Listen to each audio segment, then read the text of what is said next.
ৰাজ্যৰ ৰাজনীতিত হাহাকাৰ পৰিস্থিতি। মুখ্যমন্ত্ৰী হিচাপে শপত গ্ৰহণ শিৱসাগৰৰ বিধায়ক অখিল গগৈ। ৰাজ্য জোকাৰি যোৱাৰ এই খবৰটো সম্ভৱতঃ 2026 চনৰ বিধানসভাৰ নিৰ্বাচনৰ পাছতে বাতৰিত আপোনালোকে শুনিবলৈ পাব।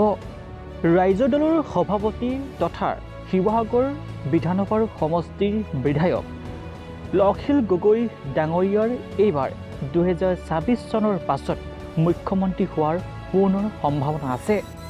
এই কথাষাৰ আমাৰ নহয়, অসমৰ একাংশৰ জনসাধাৰণ।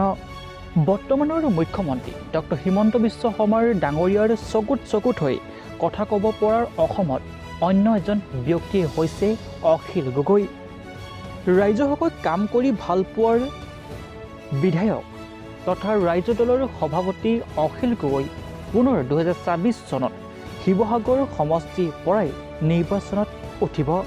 উল্লেখযোগ্য যে 2026 চনত বিৰোধীয়ে একত্ৰিত হৈ বিজেপি তথা বৰ্তমান চৰকাৰৰ বিৰুদ্ধে তেওঁলোকে নিৰ্বাচনত উঠিব আৰু তাৰ পাছতে বিধায়ক অখিল গগৈ পূৰ্ণ গতিত কাম কাজ আগবাঢ়িছে।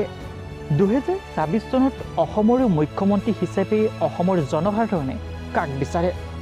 অসমৰ জনসাধাৰণে বৰ্তমানৰ মুখ্যমন্ত্ৰী ডক্টৰ হিমন্ত বিশ্ব শৰ্মা ডাঙৰীয়াক পুনৰ মুখ্যমন্ত্ৰী হিচাপে বিচাৰে নে কংগ্ৰেছৰ সভাপতি গৌৰৱ গগৈ ডাঙৰীয়াক বিচাৰে নে অখিল গগৈ ডাঙৰীয়াক মুখ্যমন্ত্ৰী হিচাপে বিচাৰে?